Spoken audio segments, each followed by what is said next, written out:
Meus irmãos, Lucas capítulo 16, hoje nós iremos para a nossa segunda parábola.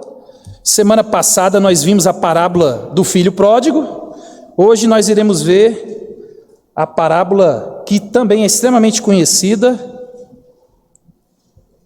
de rico ou do rico e Lázaro. Então, Lucas capítulo 16, dos versos 19 até o verso 31. Essa é a parábola. Todos nós conhecemos, mas hoje eu quero pensar mais um pouco. Eu tenho percebido, estudando as parábolas, que se nós quiséssemos fazer o mês inteiro só com uma parábola, dava. Tamanha riqueza do conteúdo que Deus tem para nós nessas parábolas. Mas infelizmente a gente não tem esse tempo todo, então nós iremos abordar aquilo que é mais importante devido à riqueza da palavra de Deus. Então Lucas, capítulo 19 até os versos 31, então mantenha sua Bíblia aberta, como nós fizemos semana passada. Sempre é importante você estar com a Bíblia aberta. Eu acho que eu já contei isso para vocês, né? Quando o pregador vai pregar e o pessoal fica com a Bíblia aberta, ele já fica intimidado, né? Porque tem gente que não traz nem a Bíblia para a igreja, né?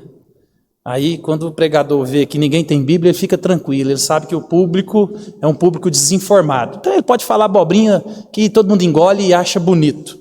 Então, uma dica boa aí, mantenha a Bíblia aberta na cara do pregador, que pelo menos ele vai ver que o negócio é mais embaixo. Então, vamos lá, meus irmãos. Lucas, capítulo 16, dos versos 19 até o verso 31, diz assim: Ora, havia certo homem rico que se vestia de púrpura e linho finíssimo e que todos os dias se regalava esplendidamente. Havia também certo mendigo chamado Lázaro, coberto de chagas, que jazia à porta daquele e desejava alimentar-se das migalhas que caíam da mesa do rico, e até os cães vinham lamber-te as úlceras. Aconteceu morrer o mendigo e ser levado pelos anjos para o seio de Abraão. Morreu também o rico e foi sepultado. No inferno, estando em tormentos, levantou os olhos e viu ao longe Abraão e Lázaro no seu seio. Então, clamando, disse: Pai Abraão, tem misericórdia de mim, e manda Lázaro que molhe a água na ponta do dedo e me refresque a língua, porque estou atormentado nesta chama. Disse, porém, Abraão: Filho, lembra-te de que recebeste os teus bens em tua vida, e Lázaro igualmente os males. Agora, porém, aqui ele está consolado, tu em tormentos. E além de tudo, está posto um grande abismo entre nós e vós, de sorte que os que querem passar daqui para vós, outros não podem, nem os de lá passar para nós. Então replicou: Pai, eu te imploro que o mandes à minha casa paterna, porque tenho 5 irmãos, para que lhes dê testemunho, a fim de não virem também para este lugar de tormento. Respondeu Abraão: Eles têm Moisés e os profetas, ouçam-nos. Mas ele insistiu: Não, pai Abraão, se alguém dentre os mortos for ter com eles, arrepender-se-ão. Abraão, porém, lhes respondeu: Se não ouvem Moisés e os profetas, tampouco se deixarão persuadir, ainda que ressuscite alguém dentre os mortos. Amém? Vamos abaixar as nossas cabeças e vamos orar mais uma vez? Pai, obrigado, meu Deus, pela Tua palavra essa que é inerrante, suficiente, capaz de separar juntas e medulas, capaz de penetrar no mais profundo dos nossos corações e remexer lá no fundo e trazer luz, trazer vida, trazer arrependimento, e que essa palavra esta noite produza fruto em nossos corações, que o Senhor ministre a conversão, que o Senhor ministre o arrependimento, que o Senhor nos dê entendimento da Tua palavra, para que nós possamos agradar ao Senhor, para que nós possamos viver em conformidade à Tua vontade, Pai. Seja conosco e nos abençoe, abra os nossos ouvidos e leve essa mensagem até o nosso coração. Assim oramos em nome de Jesus. Amém. Meus irmãos, então essa parábola aqui conta a história de 2 pessoas que viviam de maneiras antagônicas, maneiras extremamente opostas. Enquanto um vivia no extremo luxo, no extremo riqueza, né? E ele desfrutava de tudo isso, ele aguçava os seus prazeres mais vorazes, porque o dinheiro lhe proporcionava isso. Então, no extremo aqui, nós temos esse bilionário, né? Ele não é somente um rico qualquer, ele é alguém que ultrapassa a normalidade da riqueza. Tem grana, tem dinheiro. Talvez ele vive do jeito que você queria viver, né? Fazendo festa, atendendo todos os seus desejos, atendendo todos os seus prazeres e não preocupando com o final do mês. Simplesmente todo dia é dia. Todo dia é dia de gastar, todo dia é dia de festejar, todo dia é dia de se alegrar, né? Dinheiro não é problema, né? Ele precisava só de tempo para gastar esse dinheiro. Então nós temos esse personagem que a Bíblia chama de rico. Ele está no extremo. No outro aqui nós temos Lázaro. E Lázaro também ele vivia no outro extremo. Lázaro era só pobreza, Lázaro era dor, Lázaro era sofrimento. E sofrimento intenso. Não era simplesmente pobreza, era miséria. Nós temos que entender que no contexto do primeiro século, ou até o primeiro século, você pode perceber isso nos livros de história, não existia aquilo que hoje nós conhecemos sobre classe média, né? A gente não gosta de falar que é pobre, mas a gente também não pode falar que é rico. E a gente fala, eu sou da classe média. É porque a gente tem comida e lugar para morar. Mas nesse contexto aqui, meus irmãos, isso não existia. Ou era muito rico, ou era muito pobre. Não existia essa dinâmica de classe média. Então, aqui ou você é pobre, ou você é um servo, ou você é um trabalhador comum, ou você é o rico, ou você é o patrão. Você possui bens e riquezas. Então, meus irmãos, talvez no contexto em que nós vivemos, nós podemos ver pessoas com recursos. Talvez aqui em Lucas do Rio Verde você conheça alguém que tenha recursos. Mas talvez você não conheça alguém que de fato tenha recursos assim. Talvez você nunca entrou na casa de um bilionário. Talvez você nunca entrou numa casa que custa 20 milhões, 30 milhões, 50 milhões. Talvez você nunca conheceu alguém que gasta 2 milhões de cartão de crédito. Isso para nós é uma loucura. Mas existe uma camada da sociedade que eles estão nessa posição. Aqui em Lucas do Rio Verde a gente pode perceber que tem muita gente assim, embora não tão visível. Então talvez você não tenha essa experiência de conhecer alguém de fato que tenha dinheiro e que ele pode gastar à vontade. Talvez você nunca teve alguém tão perto assim. Você conhece algum rico, mas não alguém que pode, numa sexta-feira, falar: eu vou para as ilhas gregas. E entra no seu avião e vai. E de segunda ele está aqui trabalhando. Mas na quinta ele quer ir para as Bahamas, ou ele quer ir... Ele pode. Existem pessoas assim, existem pessoas que podem pagar 10, 15, 20 mil reais numa refeição. Existem pessoas que compram carros de milhões e milhões. Então existem pessoas que podem usar um tênis de 100 mil reais. Um tênis, igual o que você está no pé aí. Não tem diferença nenhuma. Só tem diferença uma marca que foi feita para eles e não para nós. Mas no outro extremo também, talvez você conheça alguém pobre. Alguém pobre que ele usa aquele ditado, ele vende o almoço para comprar a janta. Mas graças a Deus, meus irmãos, aqui no nosso contexto, em Lucas do Rio Verde, a gente vira e mexe e vê alguns assim, mas eu acho que é mais num contexto de drogas, né, Elaine? Eu acho que a gente tem mais esse contexto de dependentes químicos do que de fato alguém que vive numa extrema pobreza, não tem nada e não tem ninguém. Então talvez o que a gente acha aí são pessoas doentes, fisicamente dependentes das drogas. Então, nós, meus irmãos, pela graça de Deus, nós não temos essa experiência de passear nesses extremos. Talvez se a gente for em Cuiabá, você acha. Outras capitais, você vai achar. Mas aqui, graças a Deus, a gente está mais perto, eu acho que dos ricos do que dos miseráveis. Então, nós entendemos aqui com essa história, Jesus aqui mais uma vez, lembra, Jesus é o que mais fala, principalmente de riquezas, de dinheiro. E Jesus aqui com essa história, ele quer nos alertar. Porque mais uma vez, eu e você, principalmente aqui em Lucas, no Mato Grosso, as pessoas acham que dinheiro aqui dá em árvore. O custo é muito alto, realmente se ganha dinheiro. E as pessoas, elas vêm com a motivação desregulada.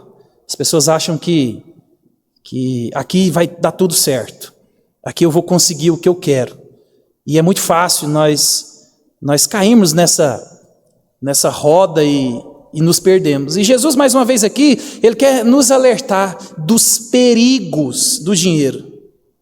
E é perigoso, meus irmãos, é extremamente perigoso. Então, mesmo que inconscientemente, nós tendemos a crer que uma vida cheia de recursos, que uma vida com saúde, com prosperidade, é um sinal de que Deus está do nosso lado. Né? Observe que esse era um pensamento muito normal e comum no período bíblico. Sempre foi assim no período do Antigo Testamento e sempre foi assim no período do começo da igreja. A gente tem que entender que Deus ele tem uma promessa para o seu povo. Promessas de bênção, se vocês forem fiéis.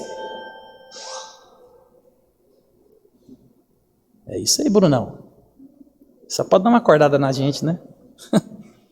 Então, no Antigo Testamento, nós temos que entender que Deus, de fato, ele tem bênçãos. Mas as bênçãos no Antigo Testamento, ela está mais ligada ao povo do que individualmente. Então, um povo vai ser abençoado quando essa liderança for fiel. E a gente percebe isso. Liderança em Israel, quando é fiel, eles prosperam, eles têm paz, eles têm prosperidade financeira, eles têm saúde, eles têm bênção. E as pessoas, elas confundem uma promessa coletiva, uma promessa para um povo, de maneira individual. E a gente não percebe isso no Antigo Testamento.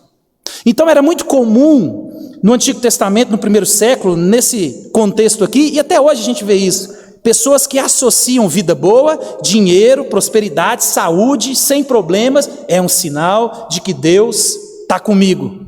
E o contrário também. Então é muito comum, e a teologia da prosperidade, ela trouxe isso para o nosso meio. Né? A teologia da prosperidade vai dizer que Deus é o rei, Deus é dono de tudo. Se você tiver fé, você vai receber, você vai ter. Que furada, isso não existe. Não existe isso na Bíblia. A riqueza, a pobreza, Deus é quem dá. E Deus dá para quem Ele quer. Deus é quem faz o rico, Deus é quem faz o pobre. É lógico que existem alguns princípios que a gente pode observar, mas foge ao nosso controle. A riqueza, a pobreza, está na mão de Deus. Deus, ele quer dar riqueza para você poder glorificar a Deus com seus bens. E Deus, às vezes, dá uma vida difícil para você, para que você aprenda a confiar e depender de Deus. Deus está por trás de tudo. Então, é muito recorrente hoje ainda, no nosso pensamento, as pessoas associarem vida boa, prosperidade financeira, saúde, na minha casa não acontece nada, é sinal de que Deus está do meu lado. Mas se tudo começa a dar errado, eu estou sem dinheiro, é doença, é problema, é falta disso, é aquela fartura, né? É uma fartura na minha casa, eu estou em pecado. Meu Deus, está acontecendo alguma coisa. E eu quero dizer para você, meus irmãos, que isso não está na Bíblia. Isso não existe. Você não vai encontrar isso na Bíblia. Não é a sua fé que faz você merecer. Deus é quem faz. Tudo vem das mãos de Deus. Então, tire esse pensamento da sua cabeça, de que tudo que eu tenho é porque Deus está se agradando de mim, e tudo que eu não tenho é porque Deus está insatisfeito comigo. Não, isso não é bíblico. Isso não é bíblico. Deus aqui, meus irmãos, ele não tem problema nenhum com a riqueza. Deus, ele, em momento nenhum nas Escrituras, ele condena a riqueza. O que Deus sempre vem condenando, e a gente sabe, no Novo Testamento existe quase 3.000 versículos que falam exclusivamente sobre dinheiro. O que Deus sempre condena é o lugar que o dinheiro, as riquezas, os bens materiais, eles ocupam o seu coração. Não tem problema ser rico. É bênção de Deus, é Deus em quem te está dando, e a gente vai perceber aqui com um propósito já claro e definido. E quando Deus também não te dá, tem um propósito claro e definido. O problema é que Deus não te contou todos os detalhes, e você é curioso. Você quer saber o porquê das coisas? Meu irmão, e Deus não tem compromisso com você. Deus tem compromisso com a palavra dele. Deus tem compromisso com ele mesmo. Ele não tem obrigação nenhuma de te contar a sua vida, o porquê das coisas. Por isso que nós vimos aqui através de Abacuque que o justo vive por fé. E fé justamente é em Cristo, em Jesus, na palavra dele. Eu não preciso saber todas as coisas. Eu só preciso de conhecer esse Deus que pode todas as coisas. E que ele tem cuidado de nós. E que ele pode nos dar a abundância, mas também ele pode nos dar a escassez. Como a gente vê aqui no texto. Para um ele dispensou riquezas, e muitas. Para um ele dispensou dor, tristeza, sofrimento. E tudo veio da mão de Deus. Deus tem um propósito em todas as coisas. E ele não nos deve satisfação. Então, o problema não é ter dinheiro. O problema não é ser rico. Na verdade, Deus sempre levanta alguns ricos. Nós precisamos de ricos, né? O reino de Deus precisa de avançar. E uma das finalidades que Deus te dá dinheiro, lembre-se disso, não é para você. Não é para você. Se você está se enriquecendo, é sinal de que você tem que dividir. O reino de Deus, ele precisa do seu dinheiro. Então Deus te abençoa, te deixa usufruir, te deixa ter uma casa boa, um carro bom, Deus te deixa. E usufrua mesmo. Compre um carro caro se você puder, more numa casa boa se você puder. Coma num restaurante caro se você puder. Isso é bênção de Deus. Mas lembre-se, não pise num tênis de R$1.000 e entregue para o Senhor R$50. Não ande num carro de 200 mil e oferte ao Senhor R$100. Porque Deus está te dando é para que você administre bem e que o reino de Deus cresça através de você. Porque Deus está provando o seu coração. Do mesmo jeito que Deus está provando o coração daqueles que Deus escolhe que viva como Lázaro. Então, o problema nunca foi, nunca será o dinheiro. Nós podemos ver isso nas Escrituras. Jó, por exemplo, Jó era um homem de posses. A Bíblia vai dizer que ele era o homem mais rico da sua região. E era um homem piedoso. Era um homem rico, milionário. A gente pode ver também no Novo Testamento José de Arimateia, um homem rico. Usou-se o túmulo da família, ele organizou a sua influência na sociedade, a sua posição, fez com que o nosso Senhor fosse enterrado. A gente pode perceber também Gaio, 3 João. O apóstolo João vai falar: Gaio, você tem conduzido os missionários, você tem sustentado a igreja, você tem feito com que o reino de Deus se expanda através do seu coração generoso. As suas riquezas, elas estão em prol do reino de Deus. A gente vê Teófilo também. A gente vê Filemon, servos de Deus, meus irmãos, que são abastados. E que o reino de Deus foi impactado diretamente pela riqueza desses homens. O problema não é dinheiro. O problema não é você possuir dinheiro, o problema é quando o dinheiro possui você. O problema é quando o Senhor não é Cristo. O Senhor, ele é dinheiro, ele é o dinheiro. A gente vê ricos na Bíblia, a gente também vê pobres, ímpios. Então Deus aqui está querendo desmistificar essa ideia de que o rico, ele é piedoso, e o pobre, ele é um ímpio. Não, existe rico piedoso, existe ímpio impiedoso, na Bíblia está cheio. O livro de Provérbios, por exemplo, ele mostra para nós que a pobreza ela pode atacar a sua vida de diversas maneiras. A preguiça é um jeito de você se empobrecer. A libertinagem, a cachaça, né? A bebedice, a negligência na administração dos recursos, isso tudo é porta de entrada para a pobreza. Então, a pobreza e a riqueza não é uma maldição de Deus. Talvez é porque nós estamos buscando essas coisas e não estamos priorizando o reino de Deus. Deus está querendo desmistificar essa ideia.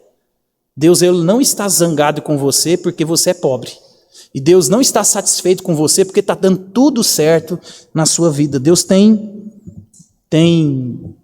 planos maiores.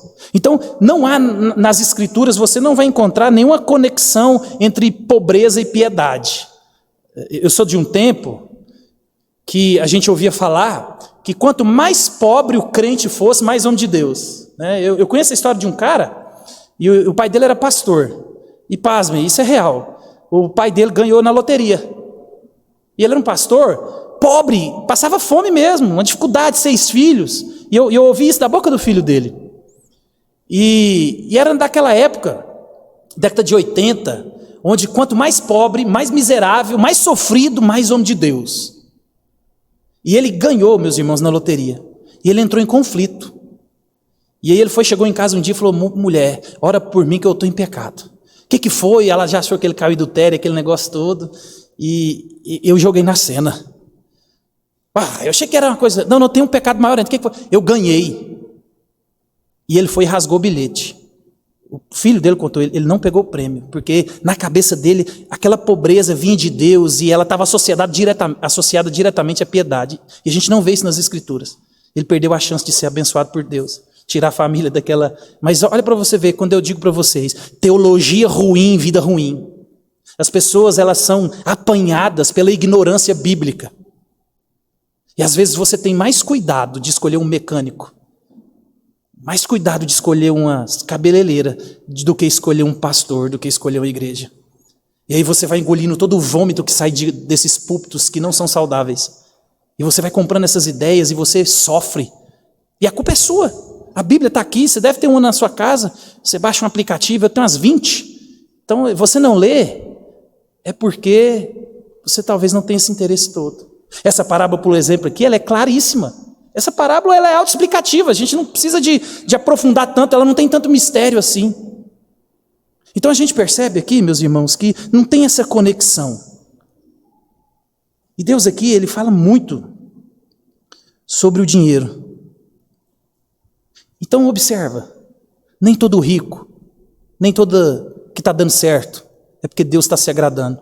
E nem todo pobre é porque Deus está desagradando. Não tem relação direta nenhuma nas Escrituras com pobreza e piedade, com riqueza e piedade, ou com pobreza e impiedade. Isso não existe, isso não é bíblico.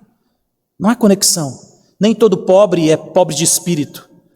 Nem todo rico é pobre de espírito. Mas nós temos ricos pobres de espírito. E nós temos pobres de espírito. Então, quando a gente olha para um pouco antes da parábola, você pode observar aí no verso 13 do capítulo 16, quando Jesus conta a parábola do servo infiel, ele vai dizer assim, ninguém pode servir a 2 senhores, porque ou há de aborrecer-se de um e amar o outro, ou se devotará a um e desprezará o outro. Não podeis servir a 2 senhores. Meus irmãos, aqui Jesus mais uma vez ele aponta para a impossibilidade de servirmos os 2 senhores. É impossível você servir a Deus e ao dinheiro. Na verdade, sempre no seu coração existe um Deus. E o Senhor nos alerta para que seja Cristo aquele que ocupa o vosso coração. Porque, como diz João Calvino, o nosso coração é uma fábrica de ídolos. E esse lugar nunca vai ficar ocupado. O seu coração vai ter um Deus, o seu coração tem um Deus, o meu coração tem um Deus. E Jesus aqui está mostrando que as riquezas são um Deus que sempre concorre. E às vezes as circunstâncias da vida é que vão mostrar o Deus ao qual você serve. E geralmente, quando o dinheiro está na jogada, nós podemos entender que muitos de nós temos amado mais o dinheiro do que a Deus. Eu vou dar um exemplo simples aqui, para a gente entender. Para a gente perceber que às vezes Deus mostra no nosso coração e a gente não quer perceber. Domingo, por exemplo. Domingo é dia do Senhor. Deus falou para mim, 6 dias você trabalha, 6 dias você constrói, 6 dias você...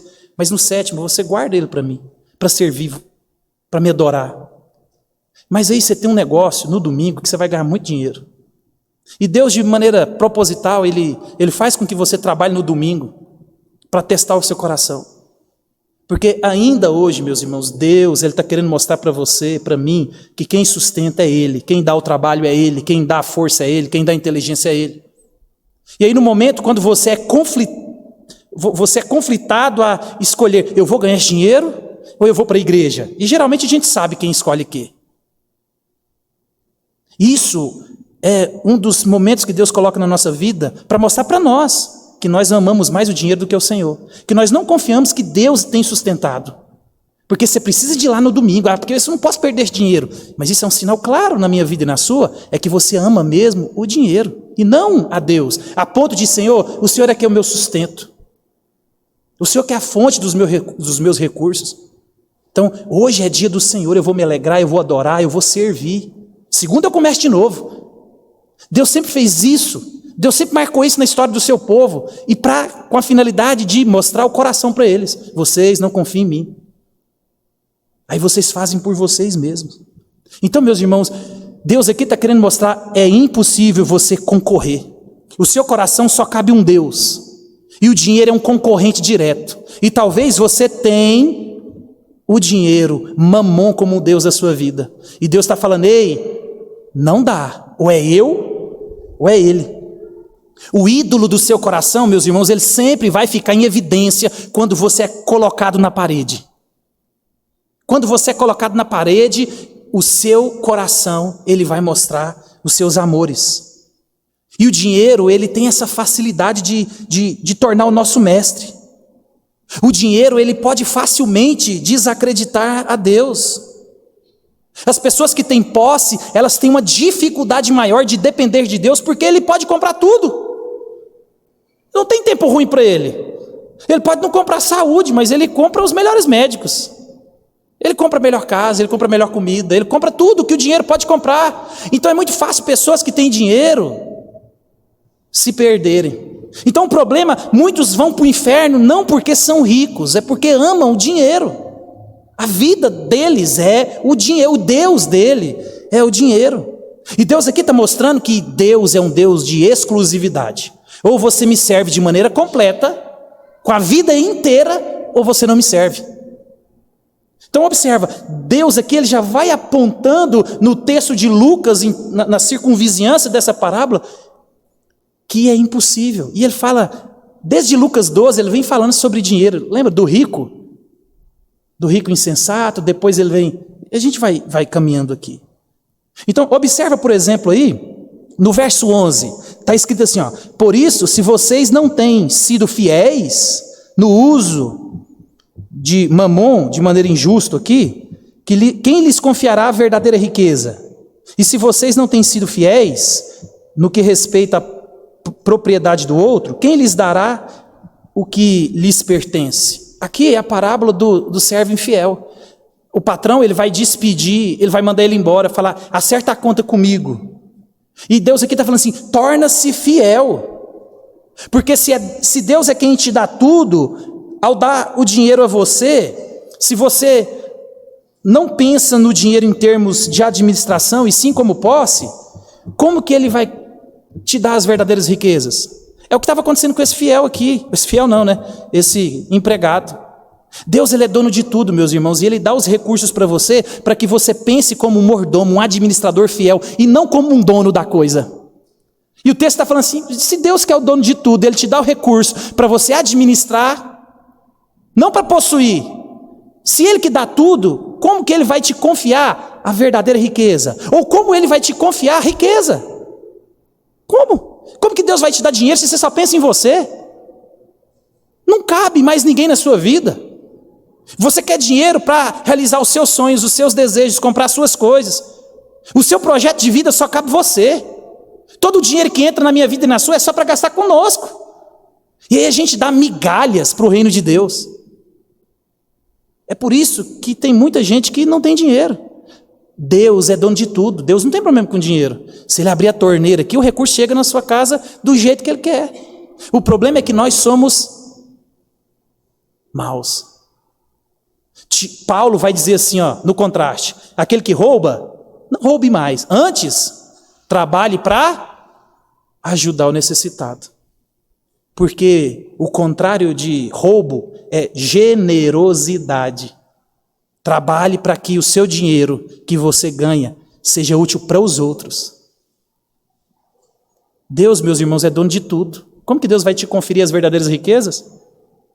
Se você não pensa em ninguém, só em você? Quando você consegue um sonho, você já coloca 3 na fila? Aí quando você alcança mais 3, você já tem com 8 na fila. E aí ninguém cabe nos seus sonhos, você não ajuda ninguém. E talvez não é por falta de recurso, é por má administração dos recursos. A igreja que mais ofertou para Paulo era a igreja mais pobre. Como que Deus vai confiar as verdadeiras riquezas, ou a verdadeira riqueza?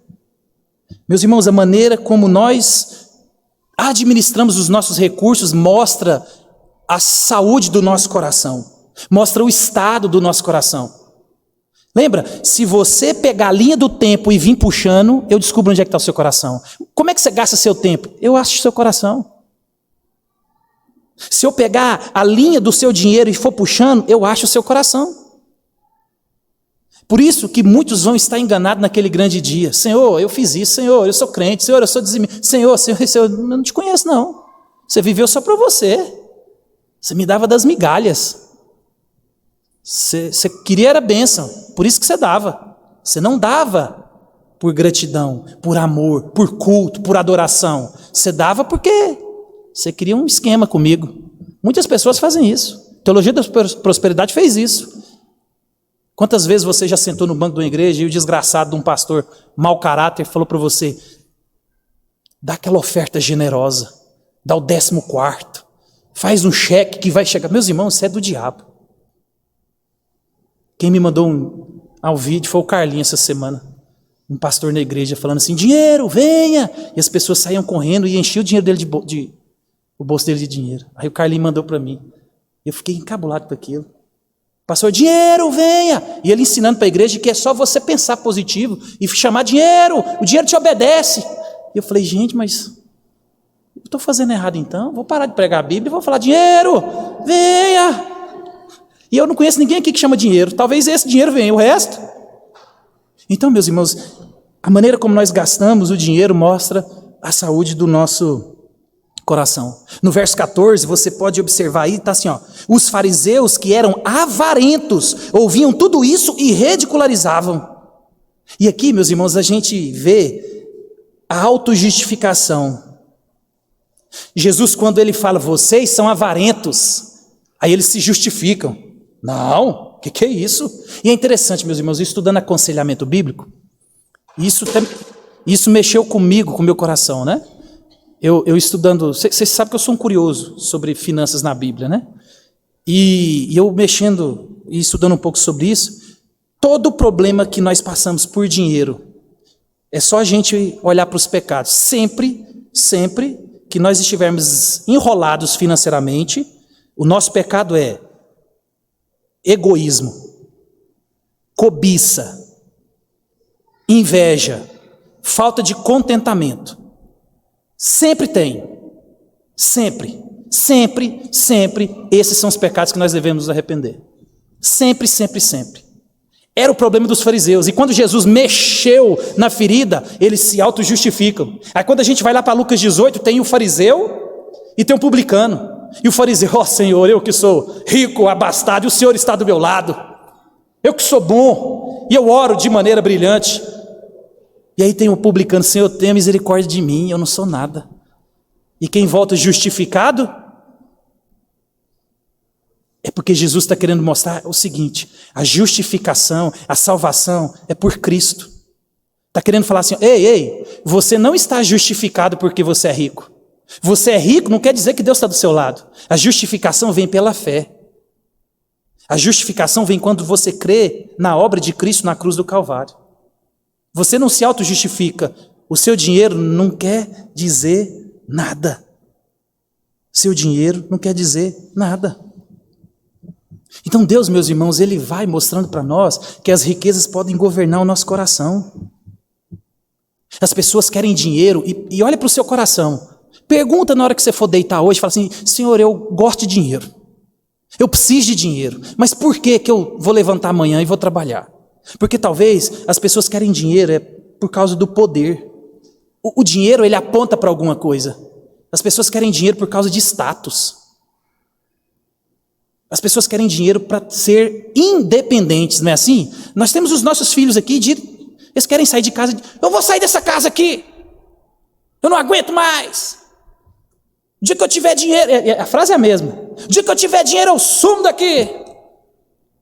Por quê? Porque o dinheiro, ele mostra no nosso coração, e ele deixa você pensar que você pode alguma coisa, que você controla alguma coisa. E os fariseus eram assim, eles tinham dinheiro, então eles achavam que, só que a autojustificação deles não estava ligado a coisas, a justificação vem de Cristo, que nos imputou a sua justiça. Nós temos que tomar cuidado com isso. As riquezas aqui foram Deus que governaram o coração deles. Lucas, ele gasta muito tempo falando sobre dinheiro, sobre as riquezas.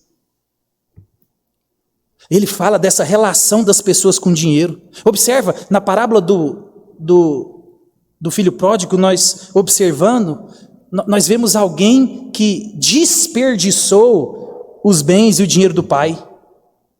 Na parábola aqui de Lucas 16, do servo infiel, nós vemos alguém desperdiçando o bem do seu senhor.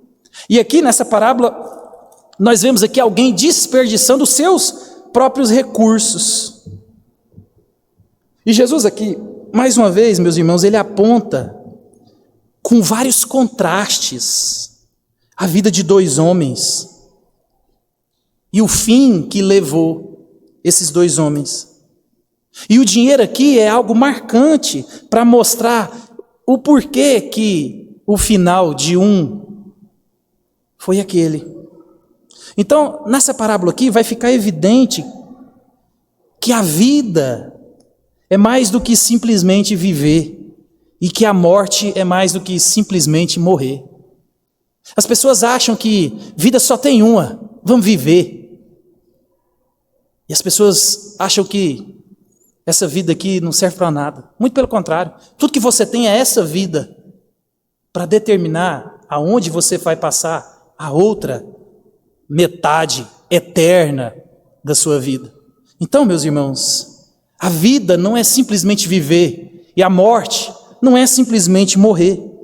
Então aqui vai mostrar alguns contrastes. E o texto começa mostrando o contraste da vida. Observe o texto. Ora, havia certo homem rico que se vestia de púrpura, de linho finíssimo, e que todos os dias se regalava esplendidamente. Um estava na ponta, era luxo, era riqueza. Ele vivia de maneira regalada. E é interessante que ele se vestia de púrpuro. O púrpuro aqui, meus irmãos, era uma cor que só os bilionários conseguiam comprar. Era uma tinta extraída de crustáceos que ficavam no fundo do mar. Só rico, milionário que tinha.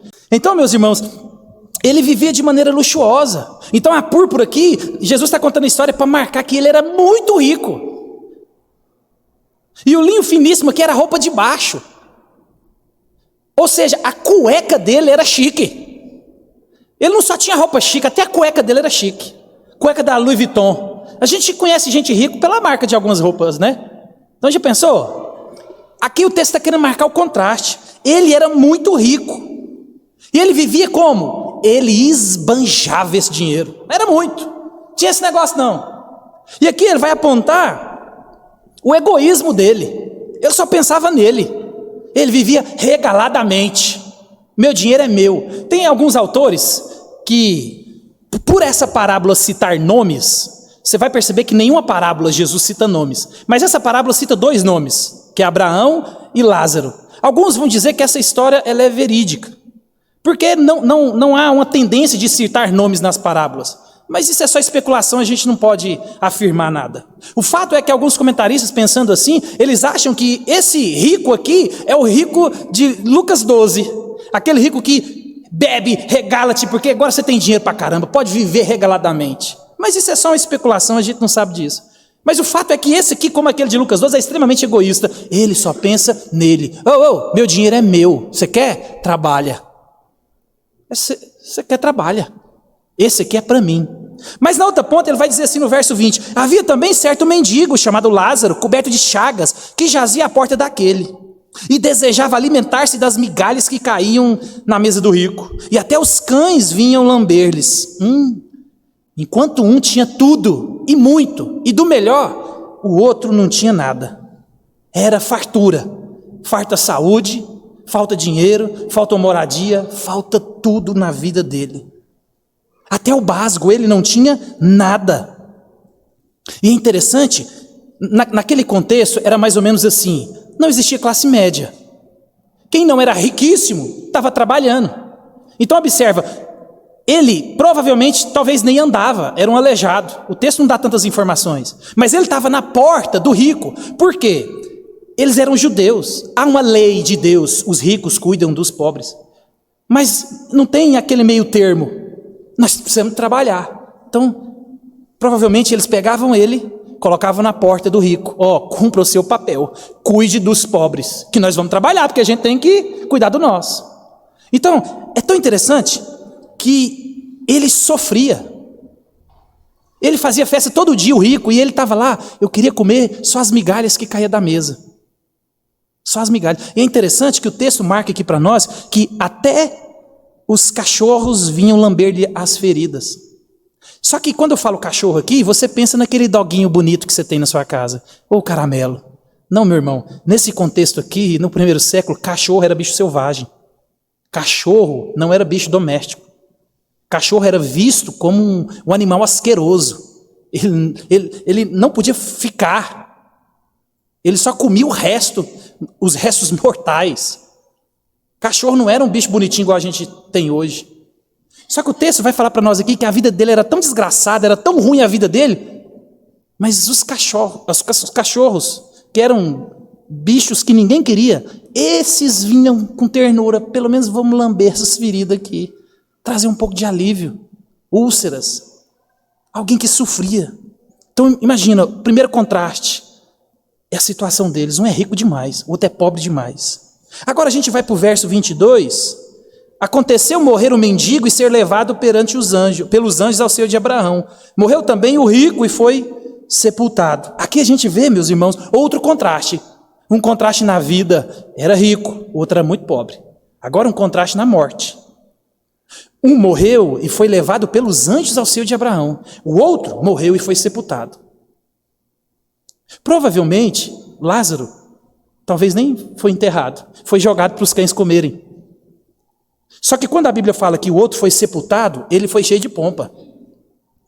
Todo aquele cortejo, aquele funeral de uma semana, as carpideiras, todo mundo chorava. Um homem rico que ajuda a comunidade, ele acabou de morrer.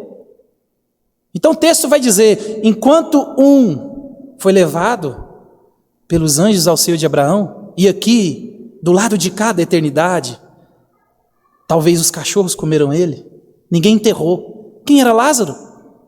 Era um pobre coitado, mas tem o rico. Ele com toda a pompa, ele foi enterrado. Com toda a pompa, levaram ele, com toda a pompa, choraram a morte dele. Então é o segundo contraste. E agora eles entram, meus irmãos, na eternidade. E aqui, mais uma vez, o texto aponta outro contraste. Há um contraste do lado de cá. Um era rico, o outro era pobre. Um tinha uma vida boa, o outro tinha uma vida ruim. Um teve tudo, o outro não teve nada. Olha os contrastes. Morreram. Um foi sepultado com pompa e festa. Outro não foi sepultado provavelmente porque era um pobre, era um coitado.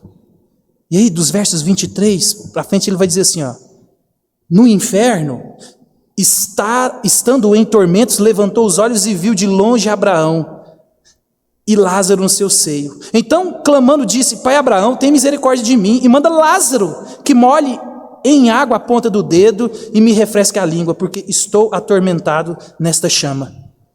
Observa. Olha o contraste.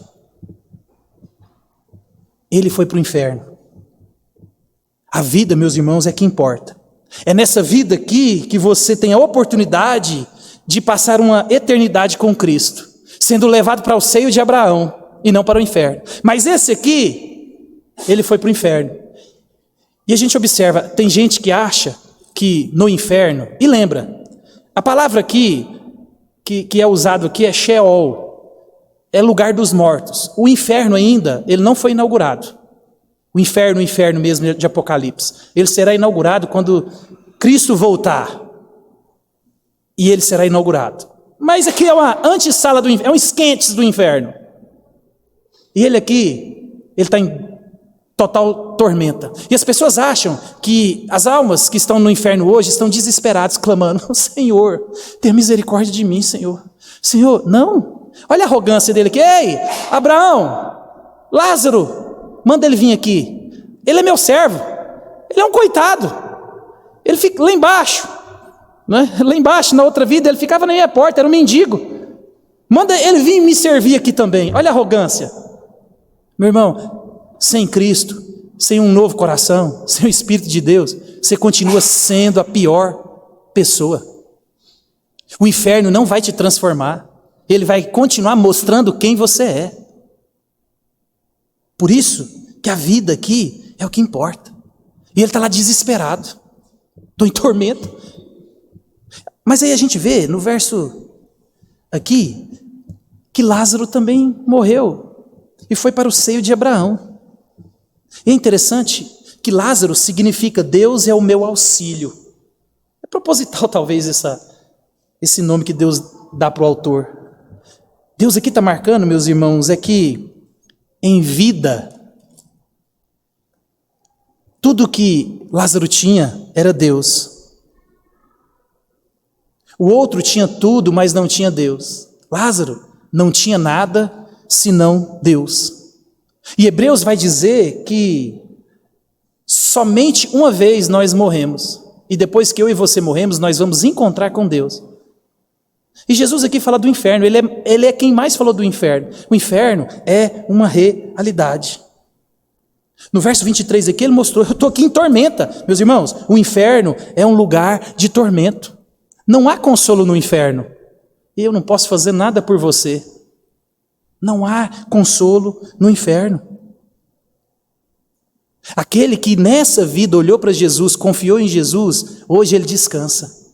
As lutas acabaram, Lázaro. Come, bebe, regala-te, porque aqui é o paraíso. Lá você sofreu, aqui você tem bênçãos. Enquanto aquele que lá viveu regaladamente, não olhou para ninguém, não pensou em ninguém, aqui ele padece, só e somente só. Não tem como escapar, meus irmãos. Olha só o 27 e o 28, os versos. Então replicou: Pai, eu te imploro que mandes à minha casa paterna, porque tenho 5 irmãos, para que lhes dê testemunho a fim de não virem para este lugar de tormento. Uma coisa interessante que o texto mostra com clareza. Eu já recebi esse tipo de pergunta. No céu a gente vai ter lembrança, pastor? Está aqui a resposta. Esse rico estava no inferno e nenhuma das suas lembranças foram perdidas. E uma das tormentas era que ele lembrava de tudo. Ele lembra de tudo. Se você não se render a Cristo, você vai para o inferno e você vai lembrar de 14 de junho de 2024. De um dia que Deus escancarou a graça para você se restabelecer em Cristo, se arrepender, começar de novo. E se você resistiu, você vai lembrar de hoje, dessa oportunidade. Esse rico, ele lembrou. No final aqui ele vai falar do arrependimento. Ele não aproveitou, ele não olhou para o próximo, ele não olhou para Deus, ele não precisava, ele tinha dinheiro. O inferno, meu irmão, é uma realidade. E ele lembrava de tudo. E ele clama: pelo amor de Deus, manda Lázaro ir lá em casa. Ele continua tratando ele como um qualquer. E Abraão vai lá: não tem jeito, deixa eu explicar para você, nem quem daí para cá, nem de lá para cá.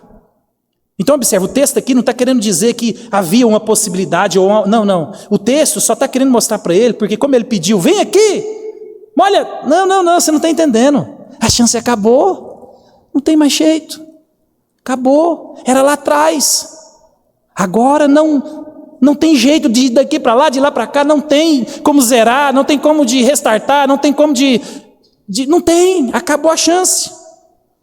Acabou. Agora é duração eterna.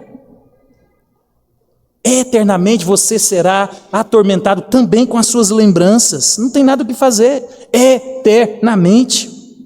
E no verso 29... Abraão responde assim, ó, eles têm Moisés e os profetas, ouçam-nos. Mas ele insistiu, não, pai Abraão, se alguém dentre os mortos for ter com eles, eles arrependerão. Essa palavra que marca a ideia clara na cabeça desse rico. Ele sabia que ele estava fazendo errado. Eu não me arrependi, mas eles vão se arrepender. Manda alguém lá. Mas aqui, meus irmãos, mais uma vez, Jesus está mostrando para nós que a Bíblia é suficiente. A palavra de Deus é quem conduz alguém para o céu. Não é o pastor, não é a igreja, é a palavra de Deus. Como ouvirão se não há quem pregue? Mas a fé vem pelo ouvir, e ouvir a palavra de Deus. É ela que salva, é ela que transforma, é a Bíblia.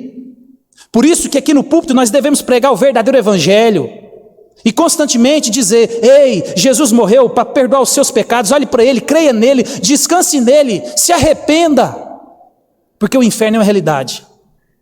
O inferno acontece todos os dias.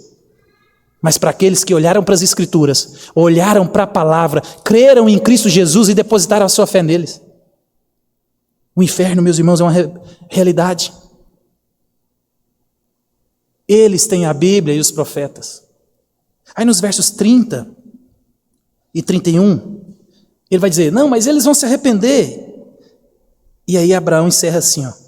Porém ele respondeu, se não ouvem a Moisés e aos profetas, tampouco se deixarão persuadir, ainda que ressuscite um morto. Ainda que ressuscite um morto. E aqui, meus irmãos, nós aprendemos uma coisa que é extremamente importante. Talvez você já pensou como eu um dia. Ah, se eu tivesse visto os milagres de Jesus. Ah, se eu visse um morto ressuscitar. Minha fé ia ser tão fortalecida, Senhor. De fato, quando a gente vê o agir de Deus, a gente tem uma fé fortalecida. Mas eu quero dizer para você que, em todas as épocas, milagre nunca gerou fé na vida de ninguém. Nunca. Milagre não gera vida. Às vezes nós vemos igrejas e eles fazem aquele auê e chama alguém na frente e ora e grita e faz acontecer e cai para trás, cai para frente e grita e a pessoa fala assim, que culto abençoado. Como? Você não entendeu nada do que aconteceu? Você não sabe de nada que aconteceu? Não houve pregação do evangelho, foi bagunça no culto. Não, mas o cara lá cuspiu um câncer, que eu já vi. Não, o cara levantou da cadeira de roda, que eu já vi. Mas a Bíblia testifica que isso não gera salvação, isso gera emoção. E as pessoas confundem emoção com piedade. Eu vou fazer um teste para você. Entra no YouTube e coloca lá um show ao vivo, de qualquer artista que você quiser, que ele lotou um estádio, tira o som e fica vendo o show quando os caras filmam a plateia. Você vai ver gente chorando, gente gritando, gente desmaiando, gente doido. E se você fizer isso na igreja, em algumas, é a mesma coisa, porque isso chama-se emocionalismo, sentimentalismo. E a música tem esse poder. E as pessoas usam isso para enganar as pessoas de que foi um culto maravilhoso. Culto maravilhoso é quando a gente entendeu o que aconteceu aqui. Onde teve oração, onde teve recolhimento de ofertas, onde teve batismo, onde teve ceia, onde teve instrução bíblica. Isso é um culto bíblico. Onde você entende o que aconteceu, onde você entende o que foi pregado, onde você entende o que foi falado.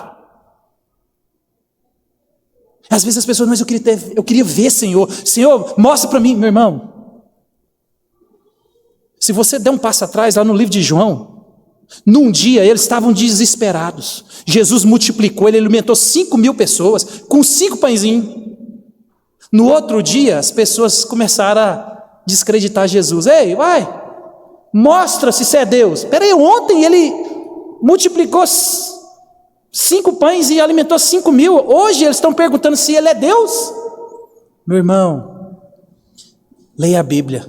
O que salva é a palavra de Deus. O que transforma é a palavra de Deus. E aqui eu vou encerrar com um pregador John Charles Riley, um puritano do século XVIII, e ele traz para nós aqui algumas lições que essa passagem aponta. E a primeira lição que ele aponta para nós aqui é que a posição que um homem ocupa diante dos outros nem sempre é a mesma que ele ocupa diante de Deus. Para desmistificar, minha vida é boa, Deus gosta de mim. Ai, minha vida é ruim, Deus não gosta de mim. Não. O que a sociedade pensa de você, o que os outros pensam de você, talvez não é o que Deus pensa de você. Aí, se Deus é por nós, quem será contra nós? Agora, se Deus é contra nós, quem será por nós? Então lembre-se disso. O pobre aqui, Lázaro, meus irmãos, ele tinha graça, algo que o rico não possuía. O verdadeiro rico era Lázaro. Que adianta você ganhar o mundo inteiro e perder a sua alma? Existe uma vida depois, que essa é eterna, duradoura, e é aqui que a gente resolve essa pendenga. Se você não preocupar aqui, lá não tem jeito. Segunda coisa que a gente aprende no texto aqui é que a morte vem para todas as pessoas. Rico morre, pobre morre, sofrimento vem para todo mundo. A morte vem para todo mundo. A morte é a única coisa que iguala na equação da vida. O final de todo mundo é o mesmo lugar. Outra lição que ele nos ensina é que Deus leva os salvos para o seio de Abraão na hora da morte. Olha que maravilha. Às vezes pessoas pensam que, e isso a doutrina adventista crê nisso, isso é uma heresia, de que existe o sono da alma e eles estão no seio de Abraão, e eles usam esse texto. Está vendo aqui, ó? Ele está no seio de Abraão. Não, meu irmão.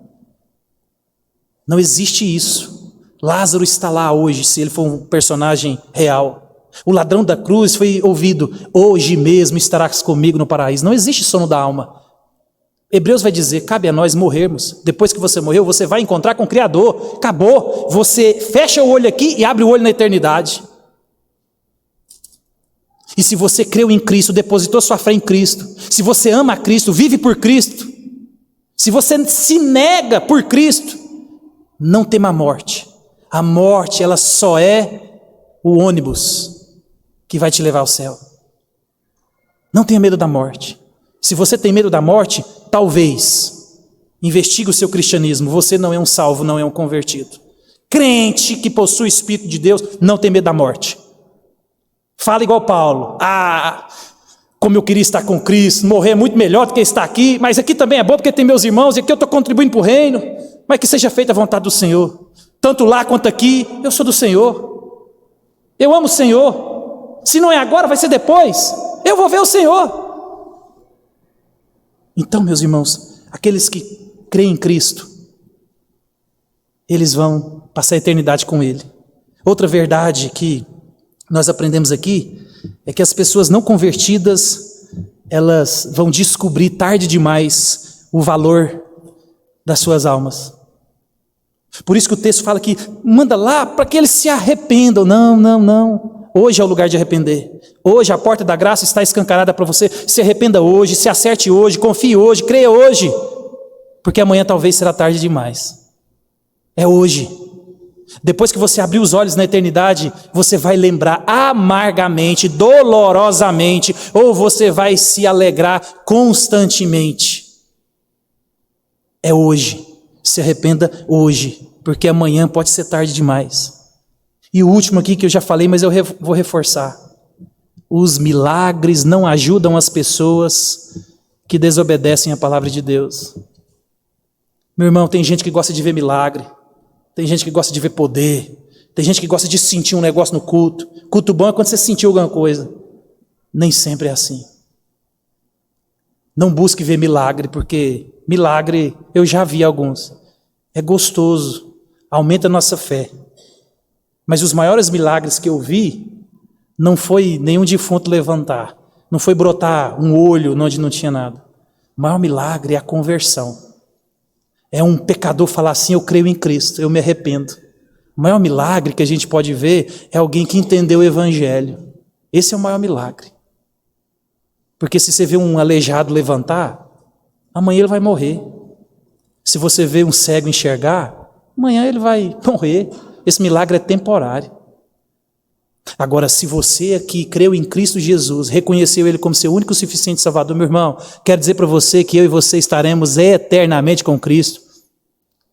E nós não vamos almoçar só uma vez, não, nós iremos almoçar eternamente, desfrutar constantemente e lembrar de tudo aquilo que nós sofremos, mas de tudo aquilo que Cristo conquistou por nós.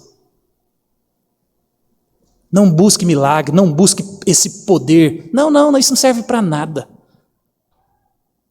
Busque a palavra, leia a palavra. Todos os dias Deus grita para os nossos ouvidos que Ele existe, com a criação escancarada para nós, com o sol levantando, com o sol escondendo, com a lua aparecendo, a criação, os céus proclamam a glória de Deus. Reconheça que Cristo Jesus, meus irmãos, é tudo que eu e você precisamos. Dinheiro é bom, nunca tive, mas eu sei que é bom. Mas ele pode fazer muito mal, mais mal para você do que bem. Quanto mais eu li e quanto mais eu estudo sobre dinheiro na Bíblia, mais eu falo para Deus, Deus, tenha misericórdia de mim, não me dá dinheiro. Eu conheço meu coração. Eu sou egoísta. O Senhor trabalha isso na minha vida. Porque se o Senhor me der um dinheirão desse aqui, eu venho aqui domingo de manhã, eu chuto esse púlpito aqui e falo, estou indo embora. Não preciso de vocês mais não. Se vira. E eu tenho que guardar meu coração. E hoje eu entendo porque que eu corria atrás de dinheiro um tanto de tempo na minha vida. E foi Deus me guardou. Graças a Deus que eu não tive dinheiro. Mas eu vivo experiências com Deus, meus irmãos, na área de dinheiro, que eu não vou contar para vocês aqui, vocês acham que é mentira. Eu fiquei 4 anos no seminário e Deus sustenta e sustentou. Se Deus tem te dado um trabalho, trabalhe. Se Deus tem te dado recurso, aproveite. Se Deus tem te dado condição de viver bem, viva. É graça de Deus. Lembra? Salomão diz para nós que a graça de Deus é Ele em dar riqueza, e mais graça ainda é Ele deixar você gastar essa riqueza. Porque tem gente que tem dinheiro e não usufrui. Mas é tão bênção de Deus ter o dinheiro quanto gastar o dinheiro. Mas nunca se esqueça que esse recurso, esse dinheiro, ele pode ser uma desgraça na sua vida. E se talvez Deus nunca te deu, não é porque Ele é mau, não, é porque Ele é bom demais. Porque Ele conhece o seu coração. Se pergunte todos os dias, por que eu estou levantando hoje? É para glorificar Deus com o meu trabalho ou para mim conquistar mais coisas aqui na terra? Porque Deus vai te responder, meu irmão. Deus ele vai te mostrar se você tem sido egoísta, se você tem sido ganancioso, invejoso, cobiçoso, porque isso é pecado. Esses pecados, eles vêm maquiados na virtude da prudência. Está cheio de gente pecador e escondida atrás, não, eu estou guardando dinheiro, é porque a gente não sabe o dia de amanhã. Meu irmão, Deus nos chama a ser prudente, previdente, mas não deixe essas coisas dominar o seu coração. Prioriza o reino de Deus. Prioriza o reino de Deus. Deus quer um coração generoso. Eu vou continuar dizendo para vocês até o dia que eu for embora.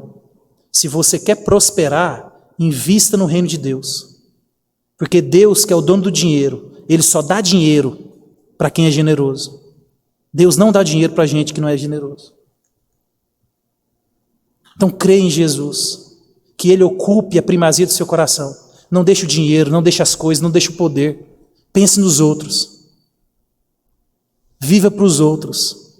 Não pense só em você.